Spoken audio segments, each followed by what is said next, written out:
Good morning, brilliant people. This is Jobert Pergaza, and welcome to Jobert Talks. In today's conversation, let's try to answer the common questions nga akong madawat from my viewers, from my friends, o mga new people nga akong ma-encounter. Pero may lagi pangutanas ako, sir, unsa gyud ka kapoy ang kinabuhi nato sa another country? Ang akong tubag ano mga my dear no, although in general form atong i-figure out usa. Kay ang kani magud nga question nakadepende ni siya sa kung unsay profession nato sa another country, unsay trabaho nato ang adtuan, kinsay atong mga kauban, unsay nature sa atong job, okay, unsay atong function ana nga country for example. So nakadepende gid diha ang difficulty nato sa pag-survive sa atong kaugalingon, no? In another country. Kaya nag-vary man na siya mga my dear. But kung ang imong punto, kung isa ka ka-teacher sa Philippines, unya, gusto ka mo abroad, for example, in Taiwan, I have to say, dili man siya ingon anak ka-difficult. Sa emotional part sa ato ang pagkatao, kung dili nimo kaya na siya i-handle, medyo mag-struggle gid ka. Kay isa man na siya sa atong i-fight diri ang mga my dear. Dili man tang moingon nga tungod kay nindot ang compensation, gwapo ang benefits sa mga teachers, perfect na ang atong kinabuhi, dili kay tao man ta, no? Naaman tay emotional aspect. Unya kana siya pwede man na siyang makaapekto sa ato ang existence, makaapekto sa ato ang pagpuyo diri sa laing nasod, no? So kailangan mga my dear, strong gid ta nga pagkatao. Kaya na to i-manipulate ang ato ang emotion. Kay kung dili nimo ma-control imong emotion, mo end up gyud ka nga mo end ka sa imong journey, mo balik ka sa Philippines. Kay wala man nimo na control ang imuhang emotion. So that is something that you have to work on before ka mo finally decide nga mo go out gyud sa country. Kay ngano akong i-emphasize ang emotion nato. Kay most of the time ang sa abroad, inusara gyud ta, no? For example, in Taiwan, kung gusto ka mag-teach sa public school, ang ratio mga diri ang mga may dear, 1:1. Kumbaga, one school na ay one foreign teacher. Ana gid siya. Although na ay mga eskwelahan nga na ay two foreign teachers or three baka karon or even five, kay pwede man na siya. Pero dili na siya maoy normal or usual nga imong ma-encounter here. Kay usually here basta public school, one foreign teacher ra gyud ang nagtikaw-tikaw diha, no? So ingon ana gyud ang ato ang journey diri Kumbaga, most of our time sa ato ang pag-duty sa school, inusara gyud ta mga my dear. Kung naa man gali somebody nga willing mo talk sa ato good for you. Kay kana siya gusto po na siya mo learn og English. So magpasalamat ka kay na somebody nga gusto maki-istorya nimo. Kay most of the time they don't want to talk to you. Mao ginay normal diri So imo na siyang i-work out mga my dear. Kailangan dawato nimo ang reality kay di man na nimo ma-change. Unya, although naatay mga friends from another school, from another places, in Taiwan for example, pero dili pud mo permi magkita ay, no? Kay for example, Saturday o Sunday mag-planning mo, di pud pwede nga kada semana mo manglaag.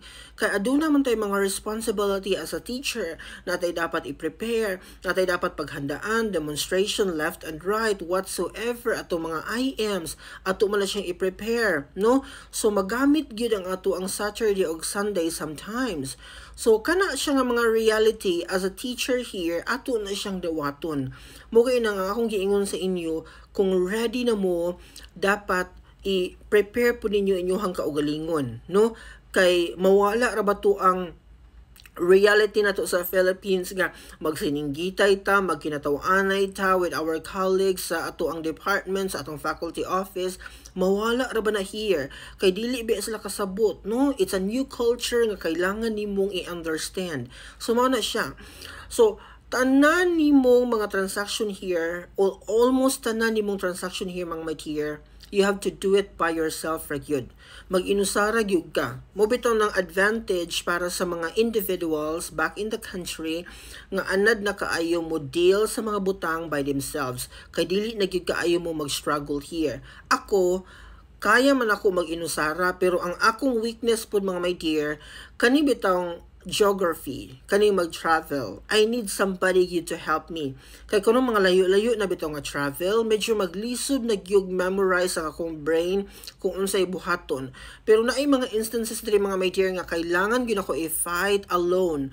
Muna magsaag-saag sa jud ko before I can get to the destination, the proper area, no, or sa venue kung mi magtapok. Kay lisod gyud sa akoan ang part. Mo na akong struggle here. Pero lagi kay OFW naman ta, kailangan nato na siyang i-conquer nga reality. Okay? Ingon ana gid siya. Pero sa akong experience no, mag 3 years naman jud ko karong September pohon, makaingon jud ko nga i-compare na ko kung life in the Philippines o Taiwan.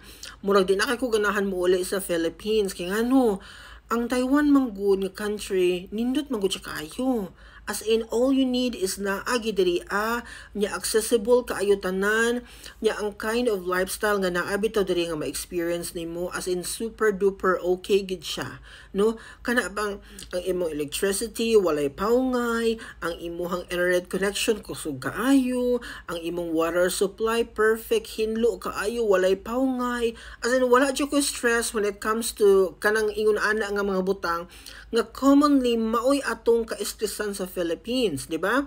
Unya yesterday akong gi-share sa inyo ha nga ang ilahang transportation here is so convenient gyud. Wala ko mag-joke ana ha. Tinuod gina siya sa mga nakalaag sa Taiwan, makaingon jud mo nga that is true. Mo agree jud mo sa akong statement kay grabe jud kanindot ilahang transportation here.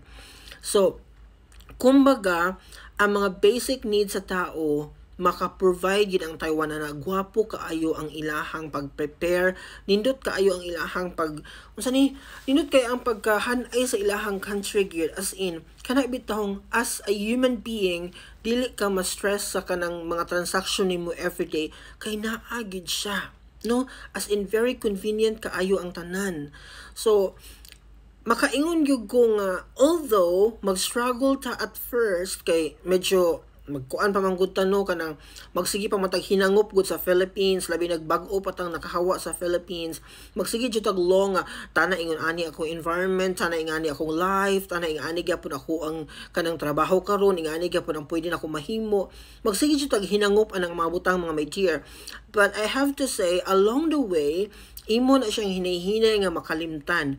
Unya, totally mo embrace jud ka sa reality here. Unya, makaingon jud kag mas ganahan pa man ko magstay diri sa Taiwan sa summer vacation or any vacations nga akong ma-encounter than going back to the Philippines. Kaya so far sa ako ang life karon mao naman akong na-feel mga my dear. Kana bang I wanna stay here bisag walay klase. Kay na-feel na ko nga kana bang nindot ang life. Grabe ka convenient, grabe ka safe, no? Hilom kaayo. Mao po na pinakaganahan ako diri kanang grabe jud kay hilom nga environment, okay? Although dili perfect ha. Adunay mga challenges kay imong ma-encounter, especially sa imong workplace pohon. You will discover that one nga aduna tay mga kailangan patunayan as a Filipino people. Dili man pud ta ingon kaayo ka perfect diri pag-abot kay dili baya ta mga Americans.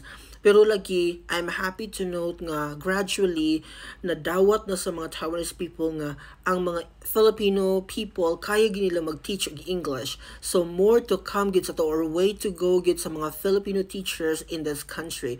Kay murag hinahinay na gid na gi-accept sa mga Taiwanese people kay maayo man gud og trabaho ang mga Filipino people. So dili gyud ko ma-shock nga in the future daghan na kaay mga Filipino teachers ang makasulod ani nga country og i-welcome nila as part of the family. Ingon ana siya no. So bottom line sa atong video, kung mangutana ka nga kapoy ba kaayo ang mag-abroad or mag-work abroad, I have to say kapoy siya, pero dili pud bayahayahay ang mabuhi sa Philippines. So mamili na lang ka aha ka nga kakapoy. Kakapoy nga nindot ang compensation or kakapoy nga gamay ang compensation daghay taxes nga ikalta sa imong sweldo. Asa man kaana. So kung ako imong pangutan-on dito na lang ko sa kapoy pero gwapo ang compensation, maka-save kog money, maka-invest ko sa Philippines, ma-improve ang akong life, ma-experience na ko ang quality sa kinabuhi in the future. Nindot siya nga investment, especially kung bata pa ka nga teacher. So if you're like me, go fly and experience the life here in Taiwan. See you again tomorrow for another video. Bye-bye!